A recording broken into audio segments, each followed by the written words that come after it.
Are you going to watch the race? No. Please come. I don't like sports. I'm not competitive like Anthony. But don't let me keep you from going, Cassius.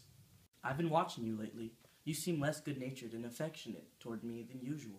You've been stubborn and unfamiliar with me, your friend who loves you. Cassius, don't take it badly. If I seem different, it's only because I'm uneasy with myself. Lately, I've been overwhelmed with private thoughts and inner conflicts, which have just affected my behavior. But it shouldn't trouble you, Cassius. Don't think anything more about my distraction than I am just forgetting to show you affection. I'm sorry. I misunderstood your feelings, and therefore I didn't share my feelings. But tell me, Brutus, can you see your own face? The only way I can see my face is through reflection. That's true, and it's too bad that there aren't any mirrors that can display your excellence. You know, I've heard many of the noblest Romans, speaking of you and complaining about the tyranny of today's government and wishing that your eyes worked better. Me into, Cassius. You want me to look inside of myself for something that is not there.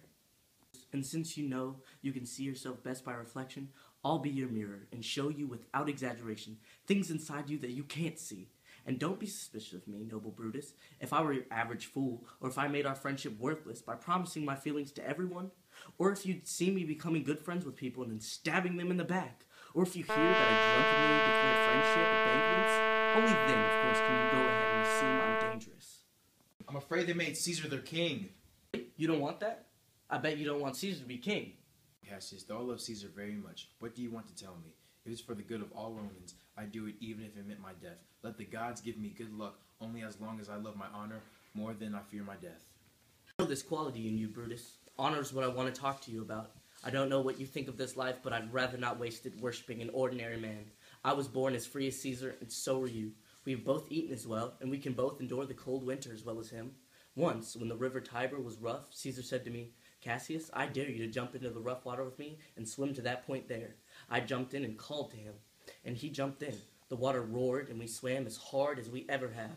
And thanks to our fierce competitiveness, we made progress. But before we reached the endpoint, Caesar cried, "Help me, Cassius, or I will sink." And I emerged from the river, carrying the tired Caesar. And this is the man who has now become a god, who requires me to bow down even if he nods my way. One time in Spain, Caesar had a fever, and it made him shake. His cowardly lips turned white, and the same eye, whose gaze terrifies the whole world, lost its gleam. I heard him groan. Yeah, I heard him groan. And the same tongue that ordered the Romans to obey him and write his speeches in their books cried, "Give me some water, Titinius." Like a sick girl, it astounds me that such a weak man could beat the whole world and carry the trophy of victory alone. I think this applause is for some new honors awarded to Caesar.